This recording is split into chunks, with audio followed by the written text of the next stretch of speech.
As the currency remains weak and fundamentals continue to display strength and solidity, investors will reappraise their stance towards the currency. Her country की अपनी currency होती है, लेकिन हर currency बराबर powerful नहीं होती। Currency सिर्फ नोट या कॉइन नहीं होती, बल्कि वो देश की इकोनॉमिक स्ट्रेंथ, ग्लोबल ट्रस्ट और ट्रेड पावर को दिखाती है। जब डॉलर स्ट्रांग होता है तो दुनिया की ज्यादातर करेंसीज पर उसका असर पड़ता है, और जब रुपया हिलता है तो उसका इम्पैक्ट पूरी इंडियन इकोनॉमी में महसूस होता है। इस वीडियो में हम डिटेल में समझेंगे कि रुपया क्यों गिरता है, कब इसका गिरना नॉर्मल और हेल्दी माना जाता है, और कब ये इकोनॉमी के लिए प्रॉब्लम बन सकता है। ये सिर्फ इकोनॉमिक्स नहीं है, बल्कि जियोपॉलिटिक्स, ग्लोबल ट्रेड और पावर का गेम है। करेंसी का बेसिक कॉन्सेप्ट। करेंसी किसी भी देश के लिए एक प्रॉमिस होती है। ये प्रॉमिस कि उस देश की इकोनॉमी स्टेबल है, वहां प्रोडक्शन होता है और दुनिया उस देश के साथ ट्रांजैक्शन करते समय भरोसा कर सकती है।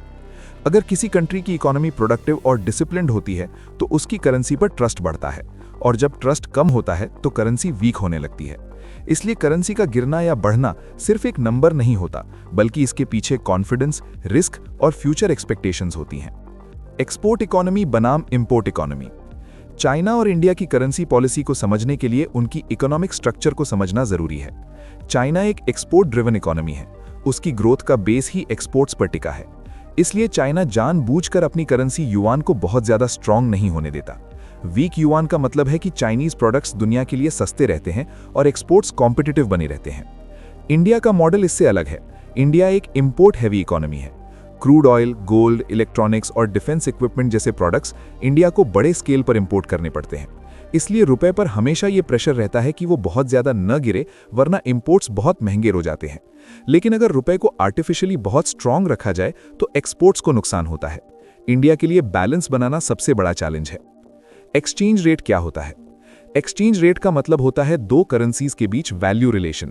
जब हम कहते हैं कि $1 इज इक्वल टू 83 रुपीज, तो इसका मतलब यह है कि डॉलर के मुकाबले रुपया वीक है। लेकिन यह सिर्फ एक फिगर नहीं है।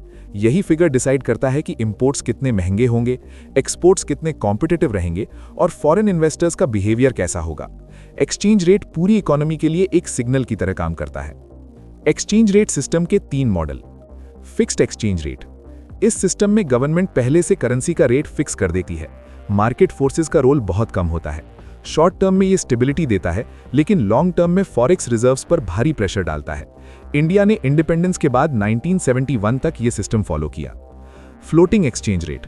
इस सिस्टम में करेंसी का रेट पूरी तरह डिमांड और सप्लाई से डिसाइड होता है। गवर्नमेंट का इंटरफियरेंस मिनिमम होता है। ये सिस्टम डेवलप्ड इकोनॉमीज के लिए ठीक रहता है, लेकिन डेवलपिंग कंट्रीज के लिए ज्यादा वॉलेटाइल हो सकता है।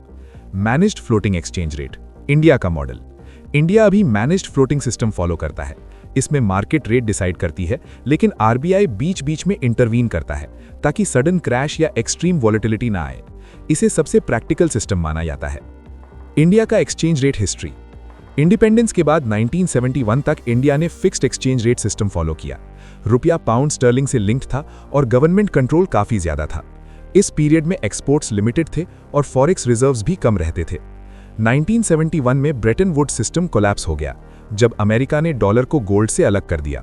इसके बाद पूरी दुनिया धीरे धीरे फ्लोटिंग एक्सचेंज रेट की तरफ बढ़ने लगी। इंडिया ने भी अपने सिस्टम में रिफॉर्म्स शुरू किए। 1991 का बीओपी क्राइसिस। 1991 इंडिया की इकोनॉमिक हिस्ट्री का सबसे क्रिटिकल मोमेंट था। उस समय इंडिया के पास सिर्फ 3-2 हफ्तों के इंपोर्ट के लिए ही फॉरेन एक्सचेंज बचा था।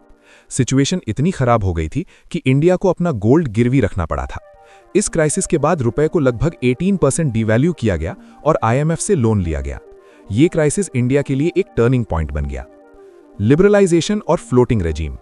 1992 में LERMS सिस्टम इंट्रोड्यूस किया गया।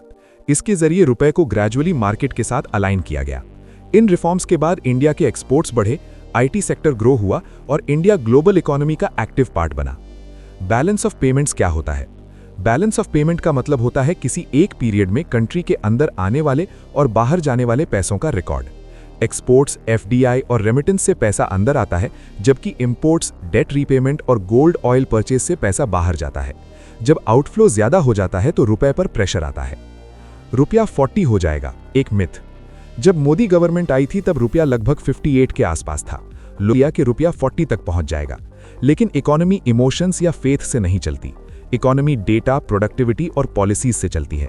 सिर्फ पॉलिटिकल लीडरशिप से करेंसी स्ट्रांग नहीं होती। रुपया गिरना नॉर्मल क्यों है? डेवलपिंग इकोनॉमीज में करेंसी का धीरे धीरे डिप्रिशिएट होना नॉर्मल माना जाता है।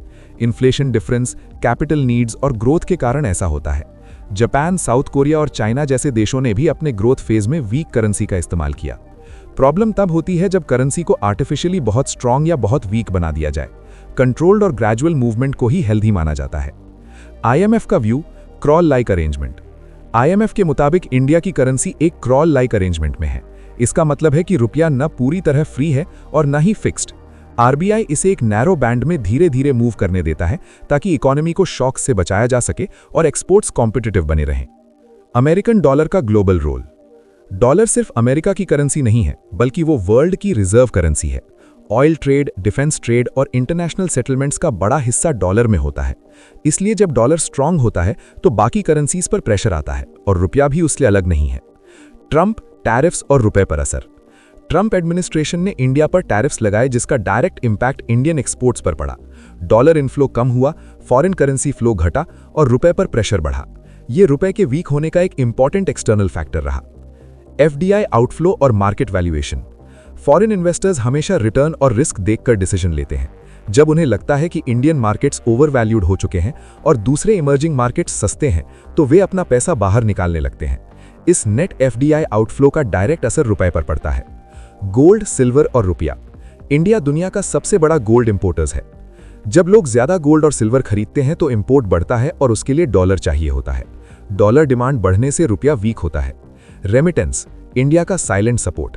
इंडिया वर्ल्ड का सबसे बड़ा रेमिटेंस रिसीवर है।